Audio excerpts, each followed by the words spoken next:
And we are following President Trump's official announcement that he is pulling out of the Paris Agreement and he is going to try and renegotiate. It's going to be the art of the repeal now is what it's looking like going forward. I'm Rena Ninen.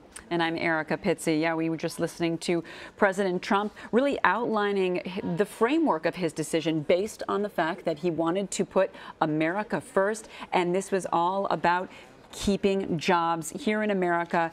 He talked a lot about how parts of this Paris deal were just absolutely not going to help some of our industries here. Sorry to interrupt. We want to head to Chip Reid, who's at the White House right now. Chip, tell us what the mood has been like and what you're hearing.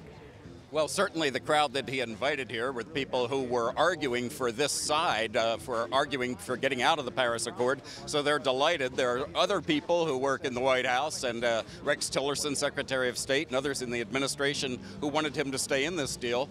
Most of corporate America feels that way, too. So there's certainly going to be some pushback, and there are going to be allies around the world who condemn this move because they believe it's going to be bad for not only the climate, but also for the economy. But right here in the Rose Garden, it's a very happy bunch of people, and their favorite line, if judging from the applause, was probably that I was elected to represent the citizens of Pittsburgh, not the citizens of Paris.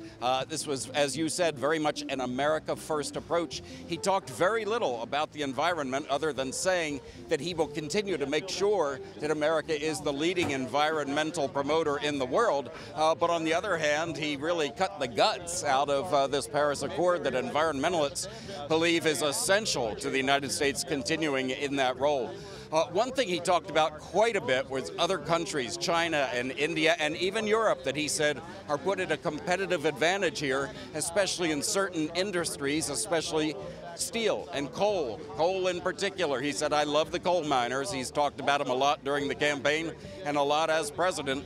And don't forget, this was an explicit promise he made to people in coal country and others during the campaign that he would get out of the Paris Accord, and today he did it, and he did it with a speech that really had a lot of power to it. He made very clear that this was not a close case for him, even though he did hear a lot of arguments from both sides and seemed to suggest he was wavering, but we've been told for days this is the way he was going to go, and he went very strongly. Rena and Erica? All right, Chip Reid, thank you so much.